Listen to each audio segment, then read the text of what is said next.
At weight, at 154, how you think Crawford did? You know, they are a weight class for a reason, and you need to ask him. It's different. I know in his mind he thinks he can do whatever he wants because he's very talented fighter.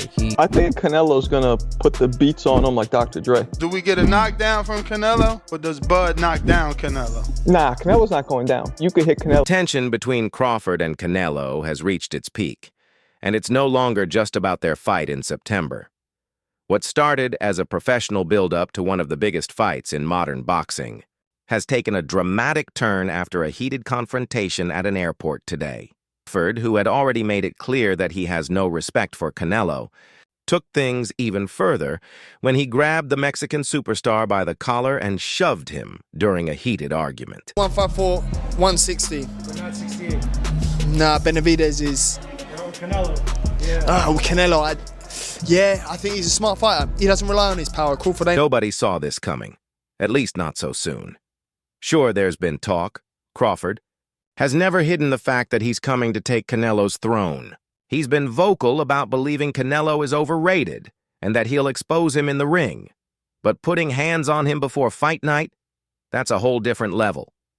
Canelo, never one to back down, looked ready to retaliate, but before he could, people stepped in to separate them. If anyone thought this fight was just about belts and legacy before, they better think again.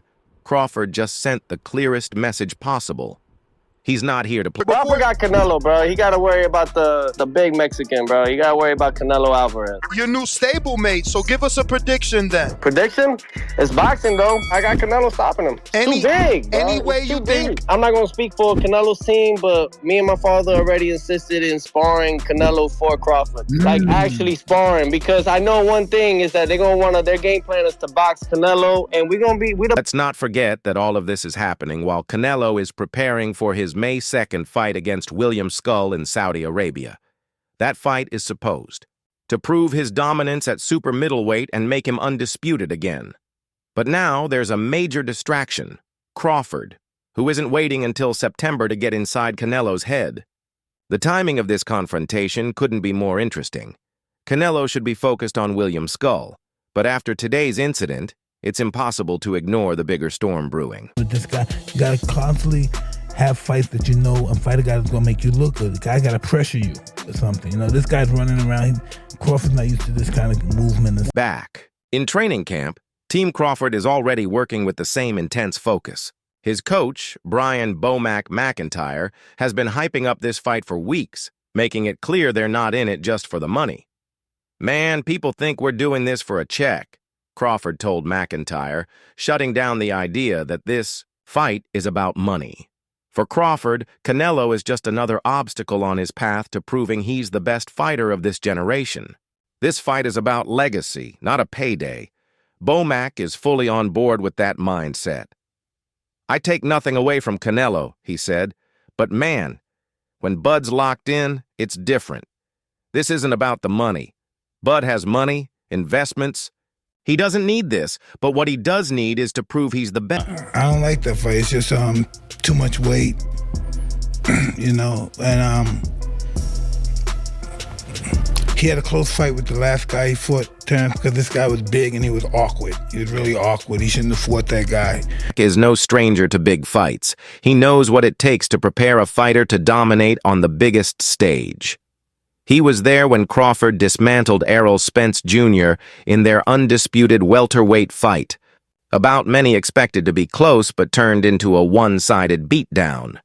Even before that fight was finalized, Crawford had told him exactly what would happen. I'm going to mess him up, Bo. And that's exactly what he did, dropping Spence 3 times before stopping him in the 9th round. Now Crawford is bringing that same energy to Canelo. His mindset hasn't changed. He's not here for a competitive fight. He's here to prove a point. And if today's airport altercation tells us... Not a regular guy. You know what I'm saying? He's special. And, you know, Canelo, he's a top-notch fighter, world-class fighter. Still on the pound-for-pound list, I'm sure towards somewhere near the top. And it's exciting. You know, Terence is freakishly strong. Back has been in big fights. Before, he knows what it takes to prepare a fighter to dominate on the biggest stage. He was there when Crawford completely took apart Errol Spence Jr. in their undisputed welterweight fight, a match many thought would be close but turned into a one-sided beatdown. Even before the fight was set, Crawford told him exactly what would happen. "I'm going to mess him up, Bo." And that's exactly what he did, knocking Spence down 3 times before stopping him in the 9th round. Now Crawford is bringing that same energy to Canelo. His mindset hasn't changed. He's not just here for a tough fight, he's here to make a statement. And if today's airport altercation is any sign, he's not. If I was easy work, you would take all that money that he's offering you. But yet and still, he want 200 million for Benavidez, and he want 150 million to fight me. So that just lets me know right there that I'm a threat to him. I'm a threat to him. Just about boxing anymore. It's personal. The way Crawford is talking, he's not just trying to win, he's trying to humiliate Canelo. This fight isn't just about strategy and skill. It's about proving a point. And if today's incident is any sign, this could become one of the most intense rivalries boxing has seen in years. Bomac is already fired up for September and isn't shy about it. "I want to prove to the world again that we're the best team out there, that Terence is the best out there," he said. "Everybody might think it's about money, but no, Bud's going to beat Team Crawford. Can you confirm? Are we going to see that fight? Has it been made official? Is it official? It's on, baby. September 13, baby. Look forward to it. Crawford versus Canelo. Who heard it? Listen how I said it. Hey, are we getting this confirmation here first? You understand? Yeah, it's confirmed. Man, what? Say less. Crawford versus Canelo, not the other way around. Team Crawford, stand up, pound for pound. No doubt now, this fight has taken on a whole new energy. What started as a battle for history has turned into something much more intense. Just days ago, Canelo was focused on William's skull, but after today, he knows exactly who's waiting for him in September. And if Crawford's goal was to shake things up early, he just pulled it off in the biggest way possible. Sean Porter knows firsthand what it's like to fight Terence Crawford, and he isn't shy about his opinion. When asked about Crawford moving up 2 weight classes to take on Canelo, Porter didn't just say it was possible. He straight up said Crawford can beat him. That's not some wild prediction from a casual fan. It's coming from a man who's been in the ring with Crawford, felt his power, and experienced his elite skills up close. By Canelo, it's going to be different. I am concerned about him absorbing a Canelo punch, especially through the course of 12 rounds. We do know this about Canelo. He's going to slow down, so I think if anything, Canelo would try to start fast and bang on him and break him down before he gets later, and he's still got that kind of steam. But, there's so many. Crawford isn't just another talented fighter. According to Sean Porter, what sets him apart is his mentality. Porter called Crawford the most competitive man I know, which is a big statement considering he shared the ring with top fighters like Errol Spence Jr., Yordenis Ugas, Keith Thurman, and Kell Brook. In his eyes, Crawford is on another level when it comes to focus, drive, and willpower. That's why he believes Canelo could start, to break down over 8 to 10 rounds.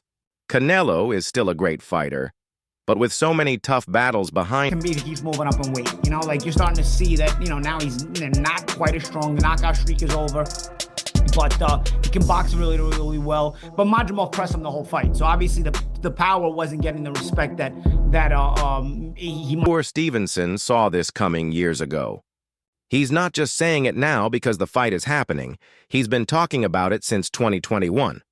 Right after Crawford stopped Sean Porter, Stevenson predicted that Bud would be the one to beat Canelo. And this wasn't just a random guess. He based it on style, skill, and Canelo's weaknesses. This was even before Dmitry Bivol dominated. Pound fighters, and if they feel like, it makes sense and they want to fight each other, stylistically, it's a great fight.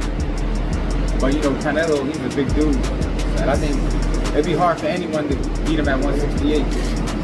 But, it's definitely a big money fight, and that's why. One of the biggest reasons Stevenson is confident in Crawford is his ability to fight as a southpaw.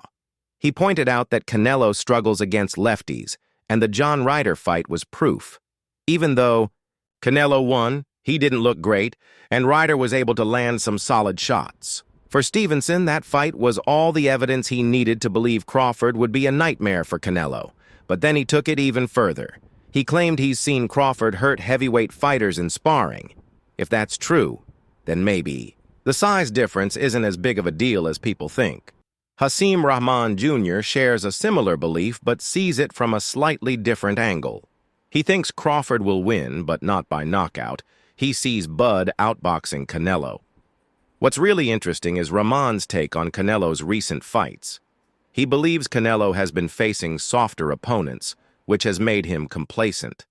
When Canelo fought Jermell Charlo, he dominated, but Rahman wasn't impressed. Because he didn't get Nelo's respect. Two, Nelo was boxing so well that Charlo couldn't hit him. He was trying to touch. Rahman also pointed out that Crawford is one of the smartest fighters in the game. He knows how to move, control the ring, and take away his opponent's best weapons. Rahman believes Canelo has gotten a little too comfortable fighting opponents who don't push him to his limits. But Crawford won't be one of those guys. Joe Rogan isn't buying the Crawford is too small argument. He just looks scrawny in the ring.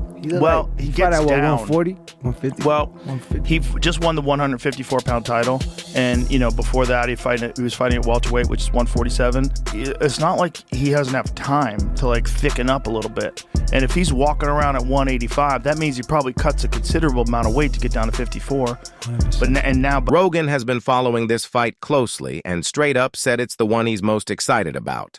On his podcast, he pointed out something many people might not realize. Crawford recently weighed in at 185 lbs. This isn't a small guy anymore. Plus, Crawford doesn't have to jump straight to 168. He has time to... So last fight is a 50-50. So Canelo fights an undisputed champ, up-and-coming former champion, and an up-and-coming undefeated contender. And somehow those three last opponents are somehow compared to Bud's Madrimov fight, making it a 50-50? One of the biggest concerns fans have is that history hasn't been kind to fighters making this kind of jump. They remember Kell Brook moving up to fight Gennady Golovkin or Mikey Garcia taking on Errol Spence Jr. Both were dominated. But Paulie Malignaggi doesn't think this fight follows that pattern. He pointed to a historical example.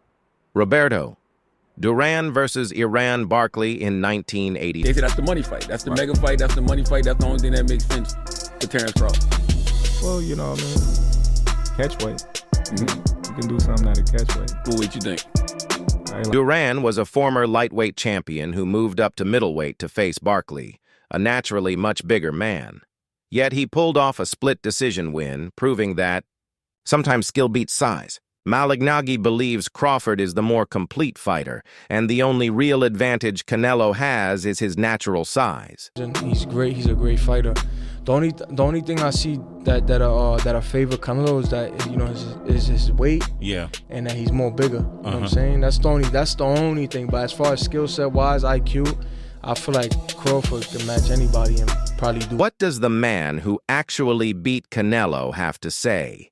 Dimitri Bivol, the WBA light heavyweight champion who outclassed Canelo in 2022, believes Crawford has a real shot. But for Bivol, it's not just about power and size, it's about mindset. He explained that how a fighter mentally prepares for a big fight is crucial. If they go in with doubt, their body won't respond the way it should. Bivol also pointed out that Crawford's ability to switch stances and fight from multiple angles is a huge advantage. But more importantly, he emphasized that Crawford's mentality will be the key. If Crawford truly believes he can win and prepares the right way... This is a huge mark on his resume. If he beats Bud, he does beat a very accomplished fighter in this era. But there's no ready-made excuses in this fight for Canelo. Canelo should win this fight. And Canelo hasn't been in a fight that, there's no excuses. As far as a big fight, there's no excuses. He can't look as, I was daring to be great. No, this is a fight that, on paper, Canelo should win. Even if Canelo doesn't look convincing like in a win, that might be a mark on the fight itself. At the same time, Bivol also noted that Canelo looked much stronger against Jermell Charlo and Callum Smith. But it wasn't necessarily because of weight. It was because those fighters didn't truly believe they could win. That won't be the case with Crawford. The biggest factor in this fight might not be size, weight, or power. It could be attitude. Crawford has made it clear this fight is personal, and after the airport altercation, it's obvious this isn't just another payday for him. He's coming in with a chip on his shoulder, ready to prove he's the best fighter in the world, no matter the weight class. Canelo, on the other hand, has nothing left to prove. He's beaten champions at 154, 160, 168, and 175 pounds. His legacy is already set. But does he still have that same hunger? That's the big question.